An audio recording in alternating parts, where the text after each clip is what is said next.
नमस्कार विद्यार्थियों, गीता शर्मा क्लासेस में मैं आपका स्वागत करती हूँ। आज मैं आपके समक्ष कक्षा 10 क्षितिज भाग 2 में संकलित कविता के अगले 2 पद लेकर उपस्थित हूँ। यदि आपने पहले 2 पद की वीडियो अभी तक नहीं देखी है तो डिस्क्रिप्शन में दिए हुए लिंक को क्लिक करके उसे देख सकते हैं। तो शुरू करते हैं। तीसरा और चौथा पद ये विदित है, जैसा कि मैंने पहले भी आपको बताया था कि श्री कृष्ण मथुरा जा चुके हैं और बहुत अवधि बीत जाने के बाद भी वो गोकुल नहीं लौटते। गोपियाँ गोकुल में श्री कृष्ण की प्रतीक्षा में बैठी हुई हैं और वो इंतज़ार कर रही हैं कि कब श्री कृष्ण वापस लौटेंगे, परंतु श्री कृष्ण नहीं लौटते, बल्कि अपने मित्र उद्धव के हाथ योग के संदेश भेज देते हैं। तो यहाँ गोपियाँ उद्धव को अलग अलग तरीके से उल्हाने देती हैं और इन पंक्तियों में उल्हाना देते हुए गोपियाँ कहती हैं, हमरे हरि हारिल की लकरी, मन क्रम बचन नंद नंदन उर, यह दृढ़ करी पकरी, जागत सोवत स्वप्न दिवस निसी, कान्हा कान्हा जकरी, सुनत जोग लागत है ऐसो, ज्यों करवी ककरी, सूतो व्याधि हमको ले आए, देख सुनी न करी, यह तो सूरति नहीं ले सौंपो, जिनके मन चकरी। अब यहाँ पर गोपियाँ उद्धव को उल्हाना देते हुए कहती हैं हमारे हरि मतलब भगवान श्री कृष्ण, हारिल की लकड़ी, हारिल एक प्रकार का पक्षी होता है, दिखाई दे रहा है आपको। हारिल क्या है? एक पक्षी है। उस पक्षी की विशेषता यह है कि वो हर समय अपने पंजों में लकड़ी को दबाए हुए रहता है। अब गोपियाँ कहती हैं उल्हाना देते हुए कि हे उद्धव, हमारे कृष्ण हमारे लिए हारिल पक्षी की लकड़ी की समान है। जिस प्रकार हारिल पक्षी अपने पंजों में लकड़ी दबाकर उसके सहारे आकाश में उड़ता है ना, उसी प्रकार हम भी श्री कृष्ण को अपने मन में ऐसे ही पकड़े हुए हैं। मन क्रम बचन नंद नंदन उर, यह दृढ़ करी पकड़ी। मन से हमने, मन से, कर्म से, वचन से, नंद नंदन, नंद मतलब श्री कृष्ण के पिता, नंदन मतलब पुत्र, उर का मतलब होता है हृदय। हमने उस नंद के पुत्र अर्थात श्री कृष्ण को मन से, कर्म से, वचन से उसे अपने हृदय में यह दृढ़ करी पकड़ी। दृढ़ का मतलब होता है मजबूती, पकड़ी का अर्थ होता है पकड़ा हुआ। पकड़ी का क्या अर्थ है? पकड़ा हुआ। हमने मन से, कर्म से, वचन से उस नंद के पुत्र को अपने उर में, अपने हृदय में यह दृढ़ करी दृढ़ता के साथ पकड़ी मतलब पकड़ा हुआ है। जागत सोवत स्वप्न दिवस निसी, कान्हा कान्हा जकरी। जागत का मतलब क्या होता है? जागते हुए, सोवत सोते हुए, स्वप्न सपने में, दिवस मतलब दिन में, निसी का मतलब होता है रात। हम जागते हुए, सोते हुए, सपने में, दिन में, रात में, कान्हा कान्हा जकरी का मतलब होता है जपना। हम तो रात में, हम तो जागते हुए, सोते हुए, सपनों में, दिन में, रात में क्या करती हैं? कान्हा कान्हा जकरी, केवल कान्हा कान्हा का नाम ही पुकारती रहती है। जागत सोवत स्वप्न दिवस निसी, कान्हा कान्हा जकरी, सुनत जोग लागत है सो, ज्यों करवी ककरी। अब ये जो उद्धव गोपियों के लिए योग का संदेश लेकर आया है ना, वो योग का संदेश तो सुनकर जोग मतलब योग लागत है सो ऐसा लगता है, ज्यों करवी ककरी, जैसे ककड़ी दिखाई दे रही है ना आपको, ककरी का मतलब ककड़ी, करवी का मतलब होता है कड़वी। अब ये योग का संदेश को गोपियाँ ऐसे मानती हैं, मान लो उन्होंने ऐसा सुन लिया योग के संदेश को जैसे कोई कड़वी ककड़ी को खा लिया है। सूतो व्याधि हमको ले आए, देखी सुनी न करी, यह तो सूर तिन्हीं ले सौंपो, जिनके मन चकरी। सूतो व्याधि, व्याधि मतलब बीमारी। अब यहाँ पर बीमारी किसे कहा गया है?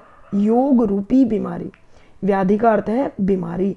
अब यहाँ बीमारी से तात्पर्य योग रूपी बीमारी से है। हमको ले आए। अब देखी सुनी न करी, गोपियां उद्धव को लाना देते हुए कहती हैं, हे उद्धव, तू तो ये योग रूपी बीमारी हमारे लिए ऐसे लेकर आए हो जिसको ना तो हमने कभी देखा है, ना सुना है, और ना ही उसको कभी भोगा है। करी मतलब भोगना।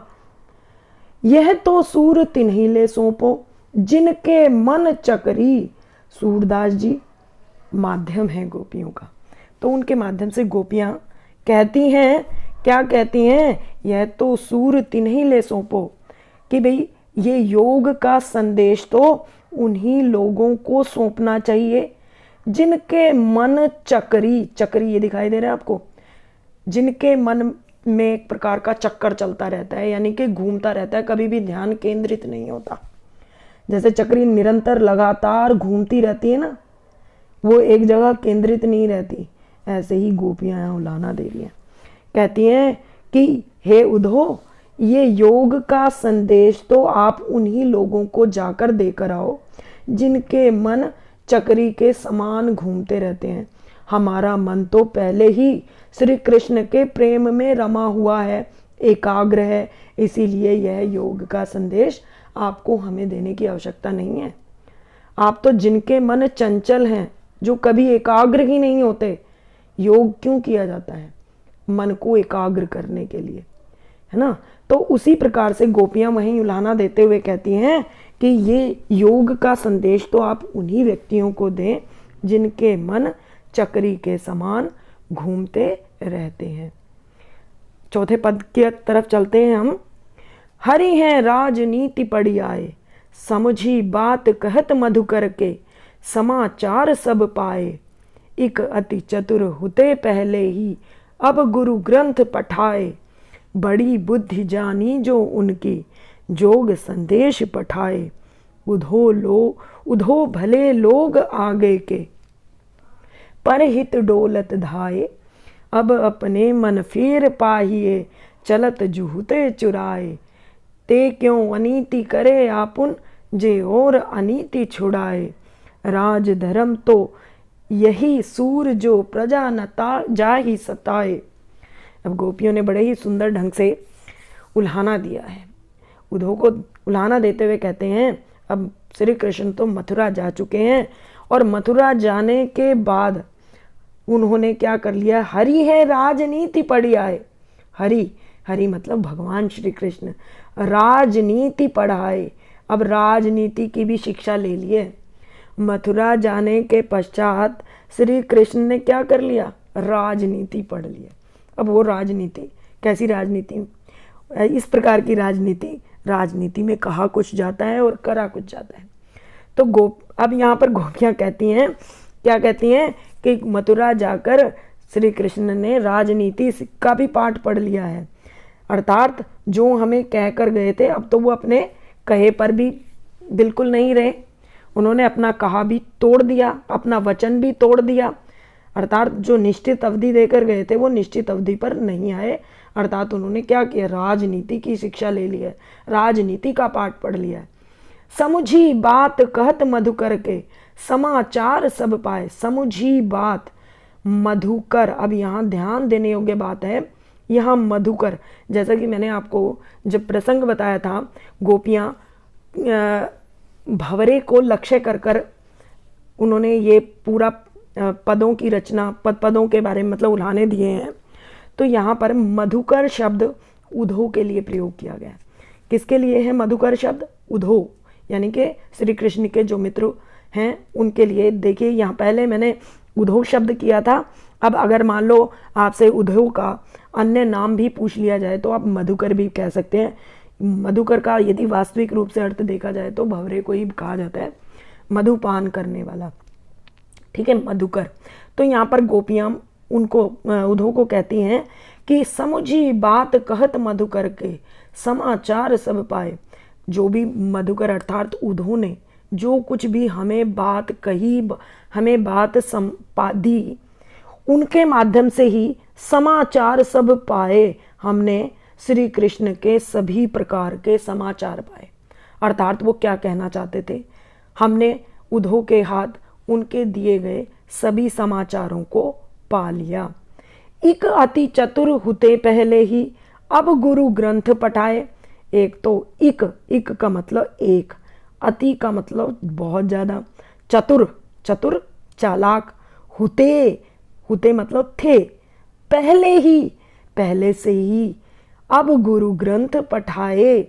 अब कहती हैं गोपियाँ, एक तो श्री कृष्ण पहले से ही बड़े चतुर थे, अब गुरु ग्रंथ पठाए। अब उन्होंने तो मानो गुरु का ग्रंथ ही पढ़ लिया है।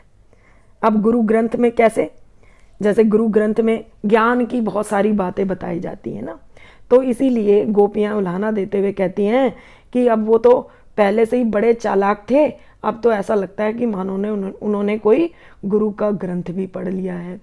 बड़ी बुद्धि जानी जो उनकी, जोग संदेश पठाए। बड़ी बुद्धि, अब तो ऐसा प्रतीत होता है मानो उनकी बुद्धि इतनी बढ़ गई है, जानी जो उनकी, अब ऐसी उनकी इतनी बुद्धि इतनी बढ़ गई है, अपनी बुद्धि बड़े होने का प्रमाण उन्होंने ऐसा दिया कि योग संदेश पठाए, कि अब वो योग का संदेश पठाए का मतलब पढ़ाने लग गए हैं। अब तो वो प्रेम का संदेश देने की बजाय अब तो उनकी बुद्धि इतनी बढ़ गई है कि वो योग का संदेश पढ़ाने लग गए हैं। उद्धव भले लोग आगे के, पर हित डोलत धाय। हे उद्धव, पहले के जो लोग, भले लोग आगे के, आगे का मतलब होता है जो पुराने समय के, प्राचीन समय के जो लोग हुआ करते थे वो बहुत भले हुआ करते थे। कैसे होते थे, बहुत भले होते। क्यों होते थे, परहित डोलत धाय। परहित, हित का मतलब भलाई, कि भी वो दूसरों की भलाई के लिए ही जगह जगह भटकते थे। डोलना मतलब भटकना, घूमना फिरना, है ना। जैसे क्या होते थे, पुराने समय के जो लोग थे वो लोगों की भलाई के लिए इधर उधर घूमा, डोलत धाय मतलब घूमते फिरते थे। अब अपने मन फेर पाहिए, चलत जूहुते चुराए। अब अपने मन फेर पाहिए, अब श्री कृष्ण ने हम पर से अपना मन फेर लिया है। चलत जूहुते चुराए, चलत जूहुते, जब वो गोकुल जाते समय जो हमारा मन वो चुरा कर ले गए थे, अब उन्होंने उस पर से भी हमारा अपना मन फेर लिया है। ते क्यों अनीति करे आपुन, जे और अनीति छुड़ाए। राज धर्म तो यही सूर जो प्रजा नता ही सताए। अब यहाँ पर देखिए गोपियाँ कहती हैं ते क्यों अनीति, अनीति का मतलब होता है अन्याय। आपुन, आपुन का मतलब अपने आप। जे और अनीति छुड़ाए, श्री कृष्ण क्या है, दूसरों को, दूसरे लोगों को अन्याय से छुड़ाने का कार्य करते हैं। अब वो जब गोपियाँ को, अब वो दूसरों को अन्याय से छुड़ाने का कार्य करती हैं, तो गोपियाँ कहती हैं ते क्यों अनीति करे आपुन, जे और अनीति छुड़ाए। जो ये अनीतिपूर्ण कार्य क्यों कर रही हैं, जो स्वयं अनीति से छुड़ाने का काम करते हैं, तो वो खुद अन्यायपूर्ण काम क्यों कर रहे हैं। राज धर्म तो यह सूर जो प्रजा न था ही सताए। सूरदास जी के माध्यम से गोपियाँ कहती हैं राज धर्म, राज धर्म का अर्थ होता है राजा का धर्म। राजा का धर्म तो यही होता है जो प्रजा न जा ही सताए, जो कभी भी अपनी प्रजा को ना सताए। अर्थात राजा का कर्तव्य होता है कि वो हर समय अपनी प्रजा की रक्षा करे, उस पर किसी भी प्रकार के जो भी कष्ट आए उनको कष्ट को दूर रखे, उनकी सारे कष्टों का निवारण करे और उन पर हर तरीके से अपनी दया दृष्टि बनाए रखे। आशा है आपको ये वीडियो पसंद आया होगा।